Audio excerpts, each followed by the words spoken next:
I stared at the note on the kitchen counter next to the 2 diapers, reading it for the 3rd time as my stomach twisted into knots. Good luck today. We'll be toasting like adults. My mother's handwriting was as precise and elegant as ever, each letter perfectly formed, just like the image she tried to maintain for the world outside our home. The diapers sat there like a cruel joke, a reminder that at 26 years old, I was about to be left alone with my sister's twin babies for the first time. My sister Emma was the golden child who could do no wrong, even when she accidentally got pregnant during her final year of college. When Emma called tearfully from her dorm room 8 months ago, our mother had immediately swooped in, making all the arrangements, telling everyone how brave her oldest daughter was for choosing to keep the babies. And now, on the day of Emma's graduation ceremony, a day that was supposed to be about her achievement despite the challenges, our mother had decided that I would be the one staying behind to watch the twins while they all went to celebrate. I picked up one of the diapers, feeling the weight of the responsibility in my hands. I wasn't upset about helping with the twins. I loved those little bundles of joy. What cut deep was the note, the casual way my mother had dumped this on me last minute, the assumption that I would just fall in line as always. The sound of the shower upstairs stopped, and I quickly tucked the note into my pocket. Emma walked into the kitchen a few minutes later, her hair wrapped in a towel, dark circles under her eyes. "Morning," she mumbled, making a beeline for the coffee machine. "Are the twins still asleep?" "Yeah, they've been quiet. I checked on them about 20 minutes ago." I watched as she poured herself a cup, her hands slightly trembling. "You okay?" Emma took a long sip before answering. "Just nervous about today. I can't believe I'm actually graduating." She paused, staring into her coffee. "Did Mom leave already?" I nodded.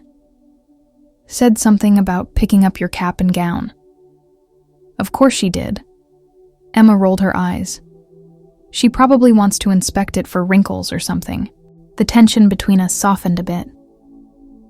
For all her faults, Emma understood our mother better than anyone. We shared a knowing look, the kind that comes from growing up under the same impossible standards. "So," Emma said hesitantly, "Mom mentioned you'd be okay watching the twins today during the ceremony and dinner?" And there it was. Not a request, a statement. Just like the note. As if my agreement was a foregone conclusion. "Actually," I started, my heart racing as I prepared to break the pattern of compliance that had defined our family dynamic for years. "I was hoping to be there for your graduation. I've been looking forward to it." Emma's face fell slightly. "Oh, Mom said it was all arranged." "Mom arranged it without asking me," I replied, trying to keep my voice steady. "Just like she arranges everything." Before Emma could respond, the doorbell rang. She glanced at the clock and frowned. "That's weird. Mom shouldn't be back for at least an hour." I walked to the front door, grateful for the interruption. When I opened it, I was surprised to see my Aunt Lena standing on the porch, her silver hair catching the morning sunlight. My mother's younger sister had always been the black sheep of the family, divorced twice, no children, and working as a travel photographer instead of pursuing a real career, as my mother would say. "Surprise!" Lena grinned, pulling me into a tight hug. She smelled like sandalwood and freedom. "Thought I'd come see my favorite niece graduate." "Aunt Lena!" Emma's voice came from behind me, filled with genuine happiness. "You came." "Wouldn't miss it for the world, sweetie." Lena stepped inside, dropping her worn leather bag by the door. "Where are those beautiful babies I've been hearing about?" Just then, as if on cue, a cry echoed from upstairs. Emma sighed. "That's Lily. Once she starts, Ben will join in about 30 seconds. I looked at my sister's exhausted face and made a split-second decision. "I'll get them. You finish your coffee." As I climbed the stairs to the nursery, I could hear Lena and Emma catching up in the kitchen.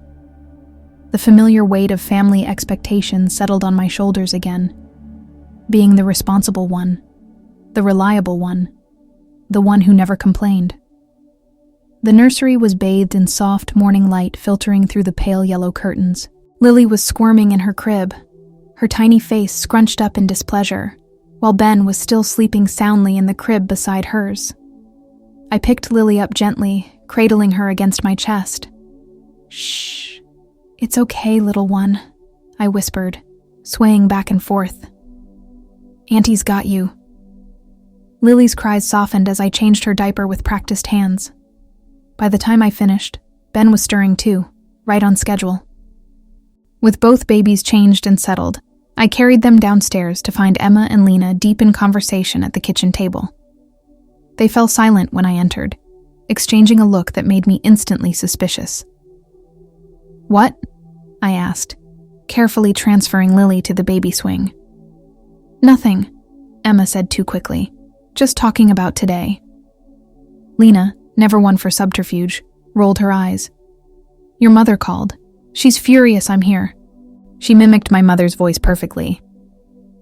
"I've planned everything down to the minute, Lena. Your unexpected presence is disruptive as usual." Despite everything, I had to laugh. Lena's impressions of my mother had been making us laugh since we were kids. "What did you tell her?" I asked, settling Ben into his own swing. "That I'd be delighted to watch the twins during the ceremony so both her daughters could attend." Lena's eyes twinkled mischievously. She didn't take it well. I froze, remembering the note in my pocket. So that had been the plan all along. I'd stay home with the babies while everyone else celebrated Emma's achievement. The familiar sting of being an afterthought hit me hard. "Did she say anything else?" I asked, trying to keep my voice neutral. Emma and Lena exchanged another look. "Mom said you'd already agreed to stay home," Emma admitted quietly. "She said you preferred it that way." The lie hung in the air between us. A familiar lie. How many times had my mother spoken for me, decided what I preferred without ever asking? "Well," Lena said briskly, breaking the tense silence. "That's settled. I'm watching the twins, and you're both going to the graduation. Unless..." She looked at me carefully. "You really do want to stay home?" For a moment, I was tempted to take the easy way out, to fall back into the comfortable pattern of doing what was expected. But then I thought about the note. The diapers. The casual assumption that my time, my wishes, were less important than everyone else's. "No," I said firmly. "I want to be there for Emma's graduation." Emma's eyes widened slightly, surprise and something like respect flickering across her face. It occurred to me that perhaps she was as accustomed to my compliance as our mother was. "Then it's settled," Lena declared. "Now, who's going to show me where all the baby stuff is?" For the next hour, I gave Lena a crash course in caring for the twins, showing her where everything was kept and running through their schedule.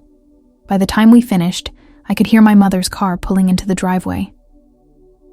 "Brace yourselves," Lena muttered. The front door opened and closed with a decisive snap.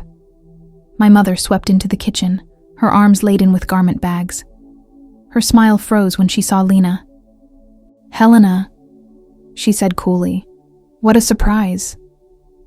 "Catherine," Lena replied with equal coolness. "Lovely to see you too." My mother's eyes darted between us, calculating. "Emma, your gown needs to be steamed, and we need to leave in exactly 47 minutes to get good seats." She turned to me, her expression softening into something that might have looked like affection to an outsider, but that I recognized as manipulation. "Darling, I left you a note about the twins. Did you see it?" "Yes, I did." I pulled the note from my pocket, holding it up between two fingers. "Very thoughtful of you to leave it with the diapers." My mother's smile didn't waver, but her eyes hardened. "Well, we need to make sure the babies are taken care of while we're celebrating Emma's big day." "They will be," I replied evenly. "Aunt Lena has kindly offered to watch them so that I can attend the ceremony too." The momentary flash of displeasure on my mother's face was quickly masked. "Oh, but sweetheart, I thought you preferred staying with the babies." You're so good with them, and large crowds make you anxious." There it was again, speaking for me, defining my preferences, creating a narrative that suited her plans. I hadn't had anxiety about crowds since middle school, but my mother had never let that particular story evolve. "Actually," I said, finding courage in Lena's steady presence behind me, "I've been looking forward to Emma's graduation for months. I even bought a new dress for the occasion." My mother looked as if she was about to argue, but Emma stepped forward. "Mom, I want Maya there. It's important to me." I shot my sister a grateful look. It was rare for either of us to directly contradict our mother, and even rarer for us to stand together when we did. For a moment, tension crackled in the kitchen. Then my mother did what she always did when faced with opposition. She pivoted gracefully. "Well, of course I want both my girls there," she said, as if that had been the plan all along. I just wasn't sure if Helena had the experience necessary to handle twins. Lena snorted. "Catherine, I've photographed infants in remote villages across 5 continents. I think I can handle a few hours with my great-niece and nephew in a house with running water and electricity." My mother pressed her lips into a thin line but didn't argue further. "Emma, come upstairs. We need to get you ready." She swept out of the kitchen without another word, her heels clicking sharply against the hardwood floor. Emma hesitated, glancing between me and the stairs. "I should go before she has a meltdown," she whispered, but then surprised me by giving me a quick hug. "Thanks for standing up for yourself. I'm glad you'll be there." As Emma followed our mother upstairs, Lena gave me an approving nod. "Well done. That wasn't easy." I exhaled slowly, my hands shaking slightly with the aftermath of adrenaline. It never is. For as long as I could remember, my role in the family had been clearly defined. I was the supportive daughter, the reliable sister, the one who never made waves. Emma was the star, beautiful, outgoing, accomplished, and I was the backdrop against which she shone. Our mother had orchestrated this dynamic with such subtle persistence that it had taken me years to recognize it for what it was. "You know," Lena said thoughtfully, bouncing Ben gently in her arms, "you remind me of myself at your age, always trying to please Catherine, always putting myself last." "What changed?" I asked, genuinely curious. Lena smiled. I realized that no matter how perfectly I played the role she had assigned me, it would never be enough, so I decided to write my own script instead. Her words resonated deeply, settling into a place inside me that had been aching for change. Was that what I was doing now? Starting to write my own script? An hour later, I found myself sitting in the university auditorium between my mother and Lena.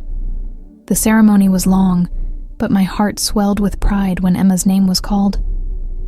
Despite the challenges of the past year, my sister had persevered and graduated with honors. As she crossed the stage, her face beaming, I couldn't help but feel a complicated mix of love, pride, and a tinge of envy. "She's always been exceptional," my mother whispered, squeezing my hand. The familiar comparison hung unspoken between us, and for once, I let it go without internalizing it. After the ceremony, we gathered outside amid the crowds of celebrating families. Emma found us, still in her cap and gown, her eyes bright with excitement. "I did it!" she exclaimed, hugging each of us in turn. "Of course you did, darling," my mother said. "We never doubted you for a moment." I caught Emma's eye over our mother's shoulder and gave her a genuine smile. Whatever complications existed in our relationship, today was her day, and she deserved to enjoy it. "We have a reservation at Bellini's at 7, my mother announced as we walked to the parking lot. "It's that new Italian place everyone's been talking about." "Actually," Emma said hesitantly, "I was hoping we could go to Giuseppe's instead. It's where all my friends are going to celebrate." My mother's smile tightened almost imperceptibly. "Darling, Bellini's is much more refined. I've arranged a private room and ordered a special cake. Emma's shoulders slumped slightly. I recognized the gesture, the familiar yielding to our mother's will, and something inside me rebelled against seeing it. Why don't we do both? I suggested. We could have an early dinner at Bellini's and then meet Emma's friends at Giuseppe's for dessert or drinks. Emma looked at me with surprise and gratitude, while my mother appeared momentarily thrown by my intervention. That seems complicated, she said. Actually, it sounds perfect, Lena chimed in. Best of both worlds, and I can keep watching the twins until whenever you all get home. Caught without a reasonable objection, my mother conceded with a tight nod. I suppose that could work. As we drove to the restaurant, I felt a subtle shift in the family dynamic. It was small, but significant, like the first crack in a dam. Bellini's was exactly as my mother had described, elegant, refined, and clearly expensive. The maitre d' led us to a private room where a table was set with fine china and crystal glasses. A congratulatory banner hung on one wall, and a floral arrangement in Emma's university colors dominated the center of the table. "This is beautiful, Mom," Emma said sincerely as we took our seats. My mother preened at the praise. Only the best for my graduate. Throughout the meal, my mother dominated the conversation, weaving a narrative about Emma's academic journey that glossed over the reality of the past year. The unexpected pregnancy, the struggle to complete coursework while preparing for twins, the nights Emma had called me in tears. None of that existed in my mother's version of events. I watched Emma nodding along, accepting our mother's revision of her story, and felt a strange mixture of sympathy and frustration. How many times had I done the same? Allowed my mother to reshape my experiences into something more palatable, more in line with the image she wanted to project. After the entrees were cleared, my mother tapped her glass with a spoon. "I'd like to make a toast," she announced. The waiter appeared on cue with champagne flutes. "To my brilliant, beautiful Emma," my mother said, raising her glass, "who has proven that she can overcome any obstacle with grace and determination. You've always been exceptional, darling, destined for greatness from the moment you were born. I couldn't be prouder of the woman you've become." We all raised our glasses. I sipped the champagne, noting the subtle bitterness beneath the sweetness. "Maya," my mother continued, turning to me with a smile that didn't quite reach her eyes, "would you like to say something to your sister?" Put on the spot, I hesitated. The expected script would be to echo my mother's sentiments, to play my supporting role with appropriate enthusiasm. But Lena's words from earlier echoed in my mind. I decided to write my own script instead. I set down my glass and looked directly at Emma.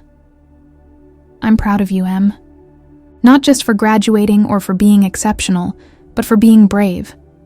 This year hasn't been easy, and there were times when I know you wanted to give up. But you didn't. You faced each challenge with more strength than I think even you knew you had." I paused, aware of my mother's narrowing eyes. "You're an amazing mother to Lily and Ben, and an even better sister to me. I'm lucky to have you in my life." Emma's eyes filled with tears, and for a moment, the polished veneer she maintained around our mother cracked. "Thank you, Maya," she whispered. "That means everything." The silence that followed felt loaded with unspoken emotions. My mother cleared her throat. "Well, that was lovely. Now, about the cake." "Actually," Emma interrupted, checking her phone. "My friends are already at Giuseppe's. If we're still planning to join them." My mother's smile became strained. "But we haven't had dessert yet." "We can have dessert with my friends," Emma said, a new firmness in her voice that I hadn't heard before. "You arranged for a beautiful dinner, Mom, and I appreciate it. But I'd like to spend some time with my classmates, too. This is our last night together before everyone scatters." I watched with a mixture of shock and admiration as Emma stood her ground. Was this what happened when one of us broke the pattern? Did it create space for the other to do the same? My mother looked between us, a flash of uncertainty crossing her face. It was an expression I'd rarely seen, and it struck me suddenly how much of her control relied on our compliance. "I see," she said finally. "Well, if that's what you want." As we gathered our things to leave, my phone buzzed with a text from Lena. "Baby's fed and asleep. Take your time and enjoy. Proud of you." I smiled, slipping the phone back into my purse. The night was just beginning, and for the first time in as long as I could remember, the script was unwritten. The atmosphere at Giuseppe's was completely different from Bellini's. The restaurant buzzed with excitement, tables pushed together to accommodate large groups of graduates and their friends. Music played in the background, loud enough to feel festive, but not so loud that conversation became impossible. Emma spotted her friends immediately and waved, her face lighting up. For a moment, I saw her as she used to be, before the responsibilities of motherhood had aged her beyond her years. "There they are," she said, already moving toward a large table in the corner. "Come on." My mother hesitated, surveying the casual setting with barely concealed disdain. "Perhaps we should leave Emma to her friends," she suggested, touching my arm lightly. "We can go home and relieve Lena." The old me would have agreed immediately, grateful for the excuse to retreat from a social situation that wasn't perfectly controlled. But tonight felt different. The small acts of assertion had created a momentum I wasn't ready to surrender. "Actually, I'd like to stay," I said. Lena texted that the twins are already asleep. "She's fine." My mother's smile tightened. "Maya, darling, this isn't really our scene, is it? All this noise and..." She gestured vaguely at a table of laughing graduates. "Exuberance." "Maybe not yours," I replied, keeping my voice light. "But I'd like to celebrate with Emma and her friends. You can go home if you'd prefer." I didn't wait for her response, moving instead to join Emma at the table. After a moment's hesitation, I heard my mother's heels clicking behind me. The next 2 hours were a revelation. Emma's friends welcomed us warmly, pulling up extra chairs and ordering a round of drinks. They were vibrant, funny, and genuinely kind, exactly the sort of people I'd always imagined my sister surrounding herself with. What surprised me most, though, was Emma herself. Away from our mother's watchful gaze, she transformed. She laughed freely, told stories about professors and late-night study sessions, and accepted good-natured teasing about falling asleep during lectures. This version of Emma, unguarded, imperfect, real, was someone I rarely got to see. "So, you're the famous Maya," said a tall young woman with a pixie cut who had introduced herself as Jenna. "Emma talks about you all the time." "She does." I couldn't hide my surprise. "Are you kidding? My sister Maya this, my sister Maya that. When the twins were born, she kept saying she couldn't have survived without you." I glanced at Emma, who was deep in conversation at the other end of the table, and felt a warm glow of affection. Despite our complicated relationship, despite the ways our mother had sometimes pitted us against each other, we had managed to maintain a genuine connection. "And you must be Mrs. Parker," Jenna continued, turning to my mother with a smile. "Emma says you've been amazing with helping with the twins." My mother, who had been sitting stiffly beside me, visibly thawed at the acknowledgement. "Well, grandmotherhood is a joy I hadn't expected quite so soon, but those babies are a blessing." I watched with fascination as my mother slowly integrated herself into the group, her initial discomfort giving way to cautious engagement. She even laughed at a professor's joke a student shared, a genuine laugh that made her look years younger. Around 9, Emma's phone buzzed. She checked it, and her expression immediately shifted to concern. "Everything okay?" I asked when she caught my eye. "It's Lena," she said, showing me the text. "Ben's running a slight fever. Probably nothing, but thought you should know." My stomach dropped. Ben had been perfectly fine when we left. What if it was something serious? "We should go," I said immediately, already reaching for my purse. Emma nodded, making quick goodbyes to her friends. My mother, sensing the shift in mood, rejoined us. "What's happened?" she asked as we stepped outside into the cool night air. "Ben has a fever," Emma explained, her voice tight with worry. "Lena says it's slight, but..." "A fever?" My mother's concern immediately transformed into something sharper. "I knew we shouldn't have left the babies with Helena. She's hardly qualified." "Mom," I interrupted firmly, "this isn't Lena's fault. Babies get fevers all the time, and she did exactly the right thing by letting us know." My mother pressed her lips together but didn't argue as we got into the car. The drive home was tense, Emma checking her phone repeatedly while my mother made increasingly critical comments about Lena's childcare capabilities. By the time we pulled into the driveway, my patience was wearing thin. "Mom, please stop.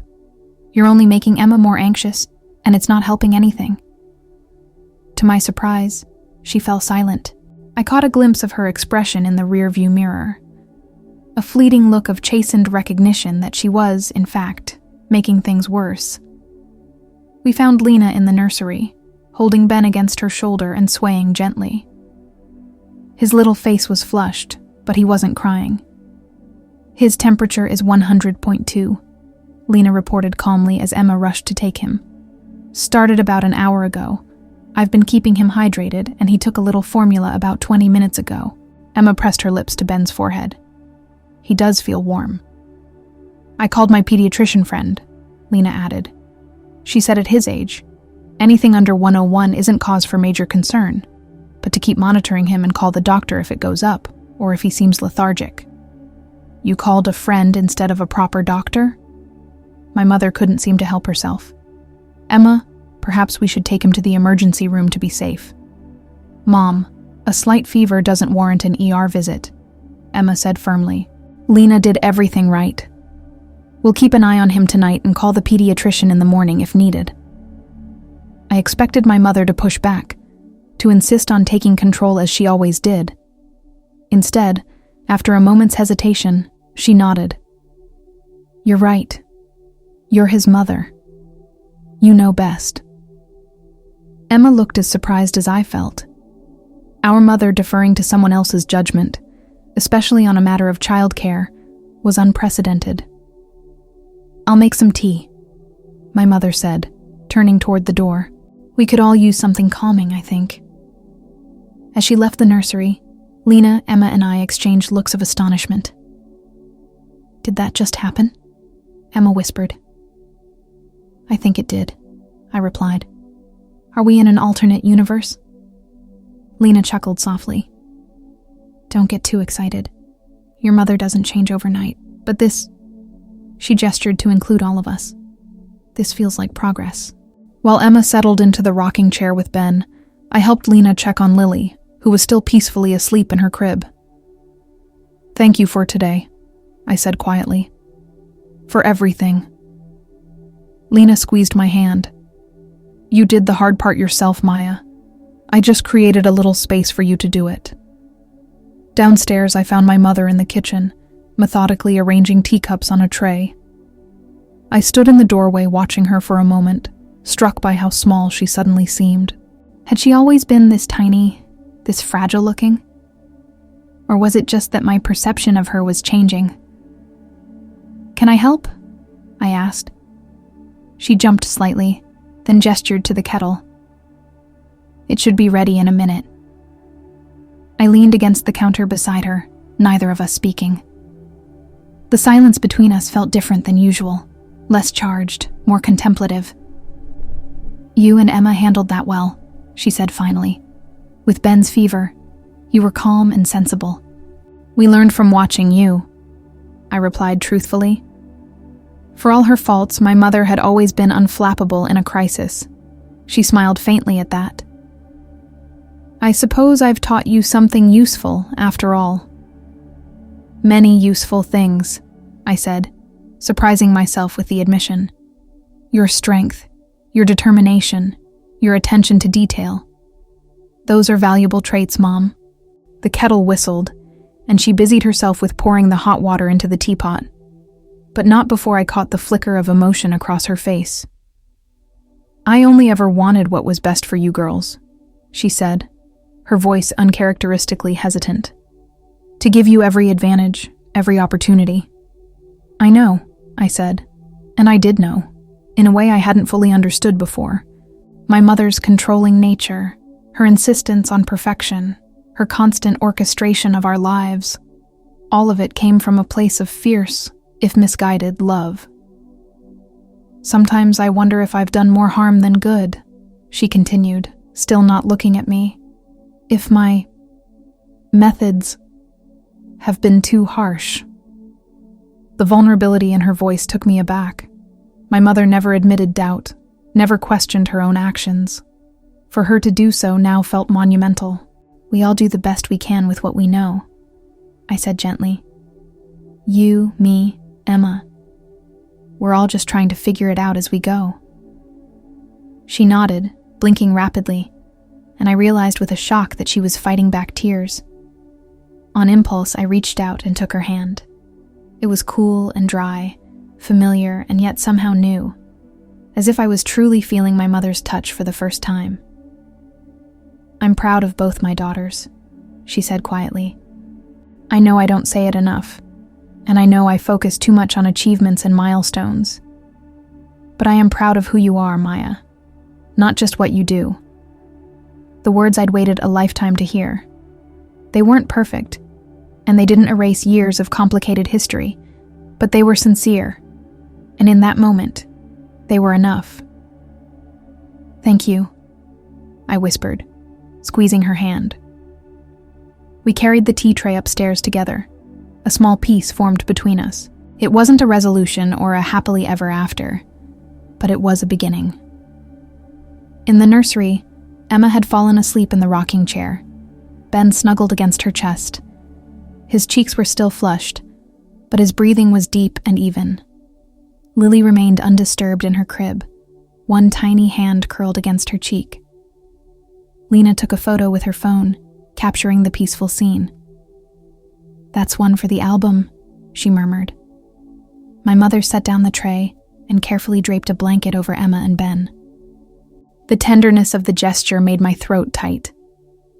"Let her sleep," she whispered. "She's earned it." The three of us tiptoed out, leaving the door slightly ajar. In the hallway, Lena announced she was heading to bed in the guest room, leaving my mother and me alone again. "Will you be staying tonight?"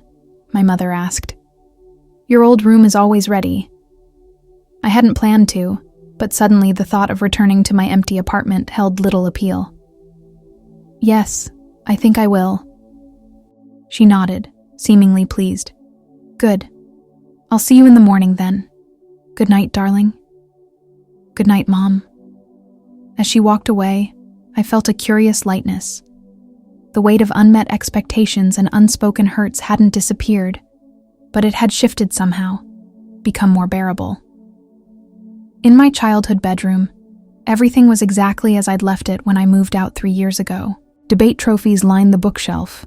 Photographs of swim meets and honor society inductions covered one wall, and my collection of classic novels stood in perfect alphabetical order. It was a shrine to the perfect daughter I'd tried so hard to be.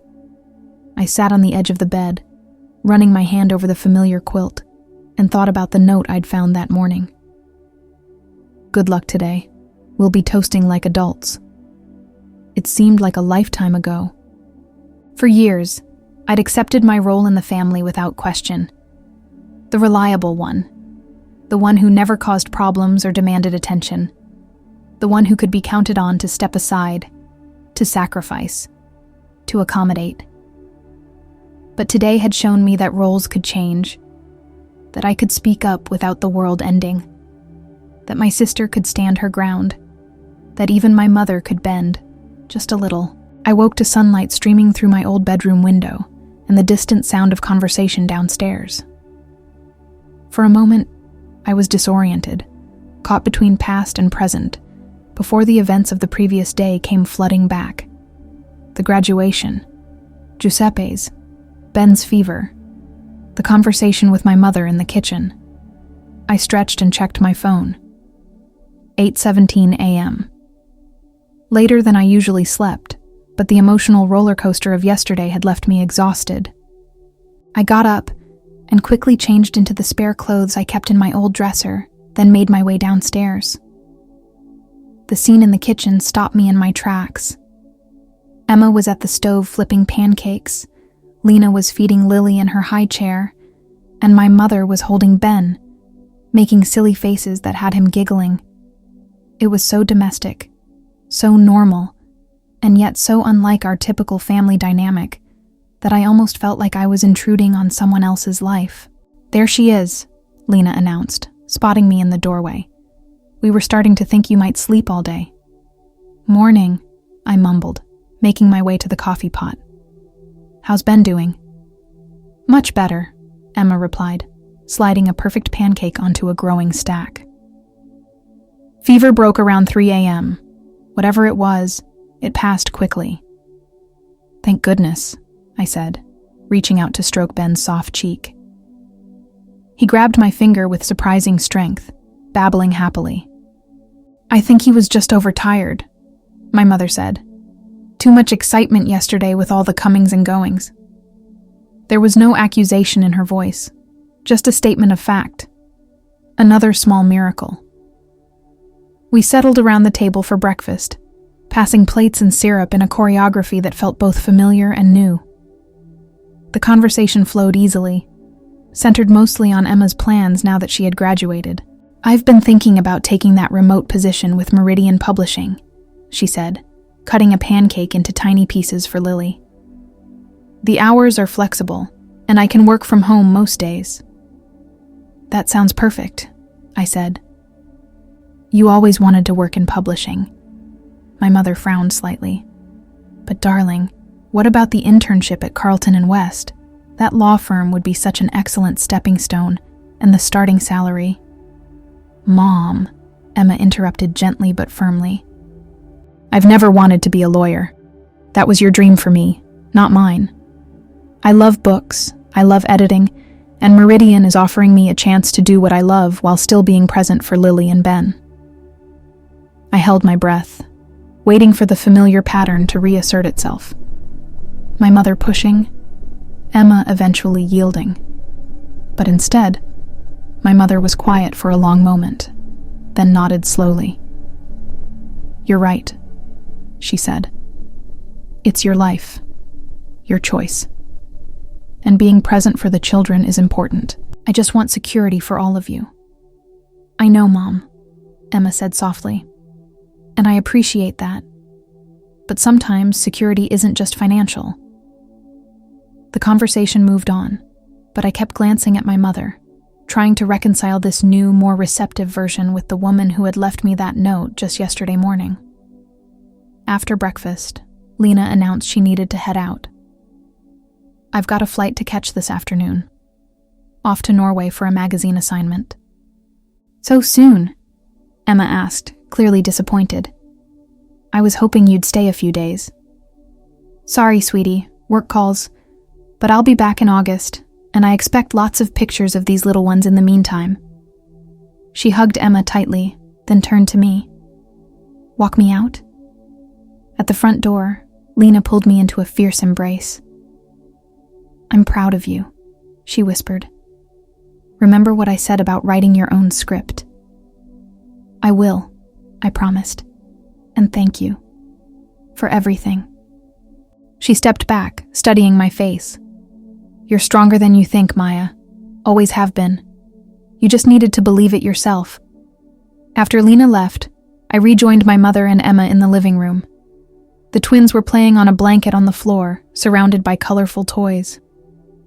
Emma was scrolling through her phone, showing our mother pictures from yesterday's celebration. "Oh, I love that one," my mother said, pointing to the screen. "Could you send it to me? I'd like to have it framed for my office."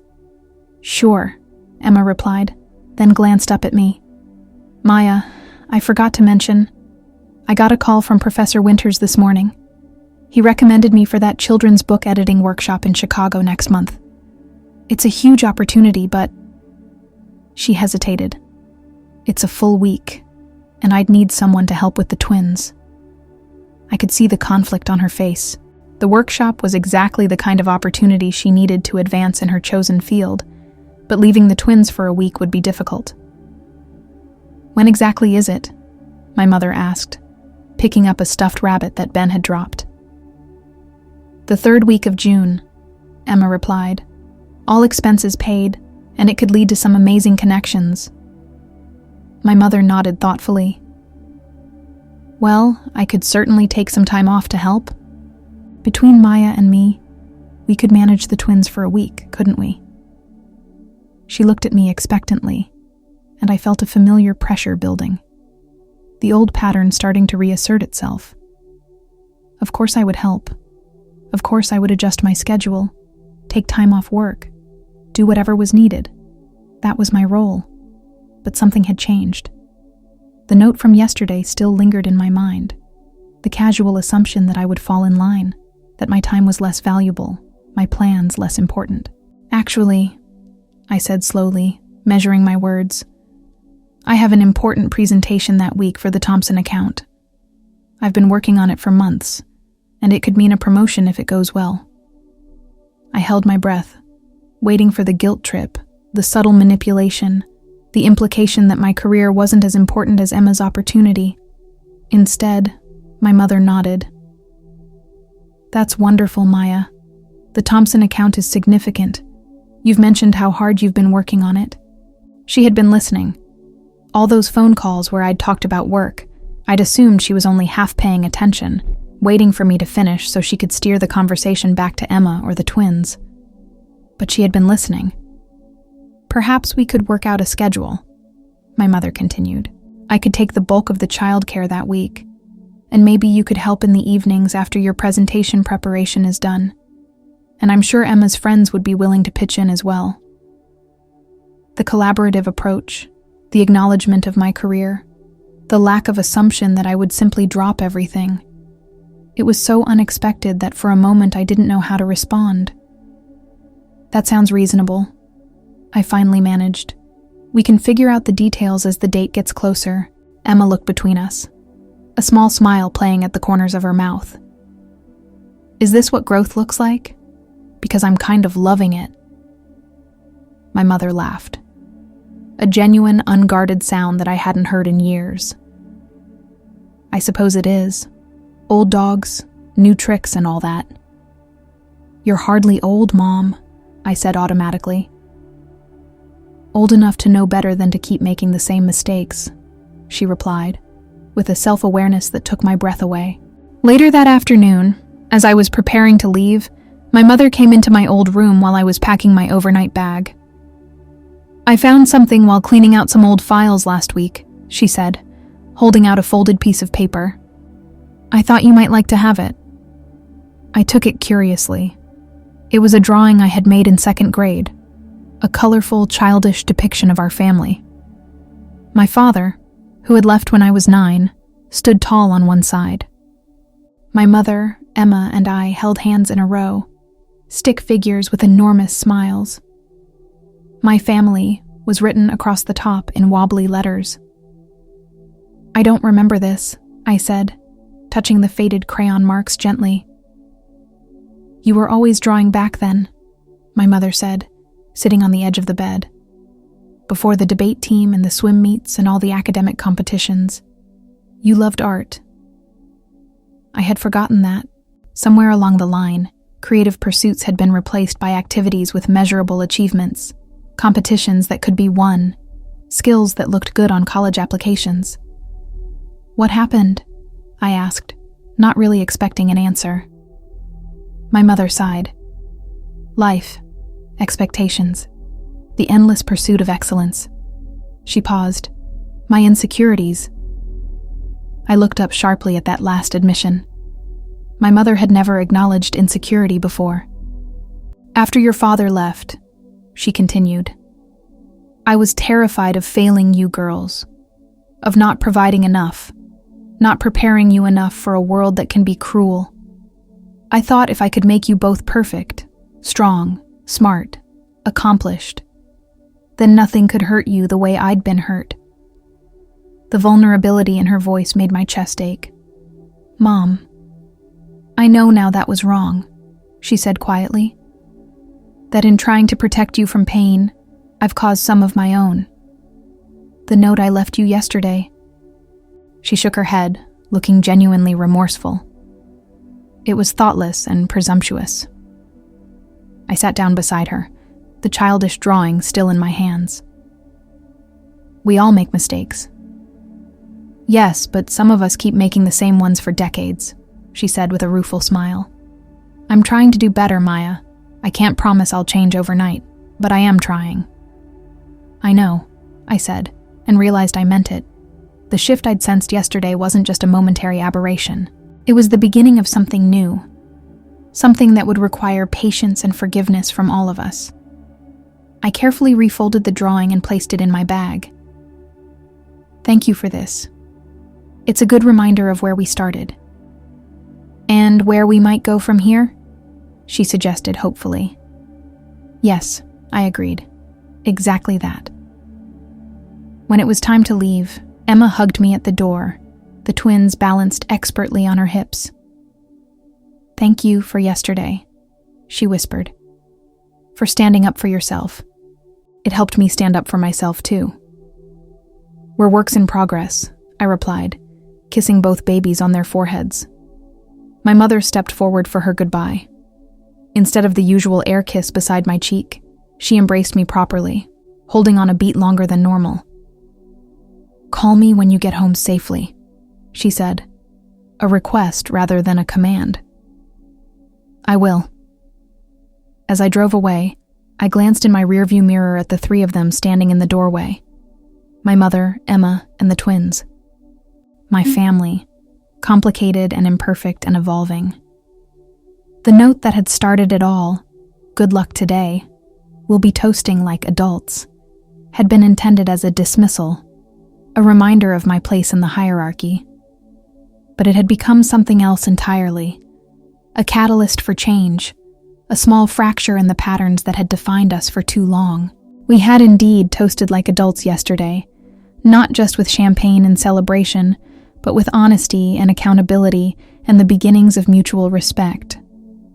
It wasn't a fairy tale ending. There would be backsliding and old habits reasserting themselves. But something fundamental had shifted. As I turned onto the highway toward home, I felt a sense of possibility opening before me.